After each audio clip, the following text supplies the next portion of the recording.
আল্লাহ বলেন মানুষকে ভেবেছে সে শুধু বলবে আমি ইমানদার আর তাকে আমি জান্নাতে ঢুকাই দিব। না, কখনো না, কোশ্চিন কালেও না। আমাদের জীবনে যত হতাশা, আমাদের জীবন নিয়ে যত অভিযোগ, আমাদের মনে যত কষ্ট, আমাদের হৃদয়ের ভেতরে যত অস্থিরতা, তার মূলে হচ্ছে এই সমস্যা যে আমরা ভুলেই গেছি আমরা পরীক্ষা দিতে আসছি। এই পৃথিবীর ফিচার হচ্ছে এখানে বিপদ থাকবে, বিপদ ছাড়া কেউ থাকবে না। স্ট্রাগল থাকবে, কষ্ট থাকবে, ঝুঁকি থাকবে, রিস্ক থাকবে এবং নানা ধরনের বিপদ আপদ দিয়ে আল্লাহ তাআলা আমাদেরকে পরীক্ষা করবেন। এটা মাস্ট, এটা আমাদের মাইন্ডসেটে নিয়ে নিতে হবে। মাইন্ডসেটে এটা ক্লিয়ার থাকতে হবে। চিরসুখ চিরশান্তি এই দুনিয়াতে মিলবে, কোথায় মিলবে তাহলে? এটা তাহলে বিপদ আসবেই, আপদ আসবেই, পরীক্ষা থাকবেই আমাদের জীবনে। তবে ইন্টারেস্টিংলি মজার বিষয় হচ্ছে পরীক্ষাটা এক একজনের এক এক রকম। পুরো পৃথিবীটা একটা পরীক্ষা ক্ষেত্র, কিন্তু কারো প্রশ্নপত্রের সাথে কারো প্রশ্নপত্রের কোনো মিল নাই। সুবহানাল্লাহ।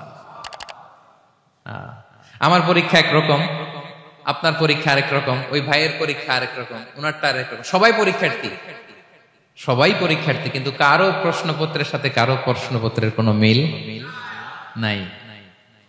কারো জন্য পরীক্ষা হচ্ছে সে খুব অসুস্থ, প্রচন্ড অসুস্থতা, তার জন্য পরীক্ষা। ক্যান্সারের রোগী, দুরারোগ্য ব্যাধি, ডক্টর বলছে 4th স্টেজে চলে আসছে, কয়েক মাস বাঁচতে পারে, এটা তার জন্য পরীক্ষা। আবার কারো দেখবেন যে খুব একটা অসুস্থতা নাই, অসুস্থতার ঝামেলা নাই, কিন্তু তার দারিদ্রতা আছে, তার আর্থিক অনটন, এটা তার জন্য পরীক্ষা। আবার কারো দেখবেন অসুস্থতাও নাই, দারিদ্রতাও নাই, তার দাম্পত্য জীবনের সমস্যা আছে না নাই?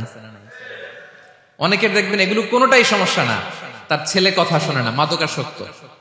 আহা, মাদকাসক্ত, রিহ্যাবে পাঠায়, আবার আসে, আবার গাঁজা খাওয়া শুরু করে, আছে না নাই বলেন? দেখেন তার পরীক্ষাটা আবার আলাদা। অনেকের দেখবেন মেয়ে বাবার কথা শোনে না। আবার অনেকের দেখবেন যে ব্যবসায় সমস্যা, লসের পর লস, লাভ উঠাতে পারে না। তাহলে পরীক্ষা ছাড়া, বিপদ আপদ ছাড়া দুনিয়াতে কেউ নাই, কেউ নাই প্রিয় ভাইরা। এটা আমাদের মাথায় রাখতে হবে। পরীক্ষা আপনাকে দিতেই হবে, পরীক্ষা দিয়ে দিয়েই নিজেকে প্রমাণ করতে হবে। আর এক একজনের পরীক্ষাটা এক এক রকম, কারো পরীক্ষার সাথে কারো পরীক্ষার কোনো মিল থাকবে না। তো মাঝে মাঝে আমরা এটা ভুলে যাই। আল্লাহ তাআলা কালামে পাকে রিমাইন্ডার দিয়ে আমাদেরকে স্মরণ করিয়ে দিতে চান যে এই পৃথিবীতে আসলে তোমরা এসেছো পরীক্ষা দিতে। আমাদের জীবনে যত হতাশা, আমাদের জীবন নিয়ে যত অভিযোগ, আমাদের মনে যত কষ্ট, আমাদের হৃদয়ের ভেতরে যত অস্থিরতা, তার মূলে হচ্ছে এই সমস্যা যে আমরা ভুলেই গেছি আমরা পরীক্ষা দিতে আসছি। এটা যদি ভুলে না যান, এটা যদি আপনার মাইন্ডসেটে থাকে যে পুরো জীবনটা একটা পরীক্ষা, তাহলে দেখবেন কোনো কিছু আপনাকে কাবু করতে পারবে না। আপনি হতাশ হবেন না, জীবন নিয়ে আর অভিযোগ থাকবে না, আপনি ভেঙে পড়বেন না, সব অভিযোগ হতাশা দূর হয়ে যাবে। তার মানে বুঝতে পারলাম পরীক্ষা আপনাকে দিতেই হবে। পরীক্ষা দেয়া ছাড়া এই পৃথিবী থেকে চলে যাওয়ার কোনো চান্স বা সুযোগ আমাদের কারো নেই। সূরাতুল আনকাবুতে আল্লাহ তাআলা এই কথাটা আরো চমৎকার ভাবে বলেছেন। আল্লাহ তাআলা ইরশাদ করছেন, আহাসিবান নাসু আইয়ুতরাকু আইয়াকুলু আমান্না ওয়া হুম লা ইফতানুন ওয়ালাকাদ ফাতান্নাল্লাযীনা মিন ক্বাবলিহিম ফালা ইয়া'লামান্নাল্লাহুল্লাযীনা সাদাকু ওয়ালা ইয়া'লামান্নাল কাযিবিন। আল্লাহ বলেন মানুষকে ভেবেছে সে শুধু বলবে আমি ইমানদার আর তাকে আমি জান্নাতে ঢুকাই দিব। না, কখনো না, কোশ্চিন কালেও না।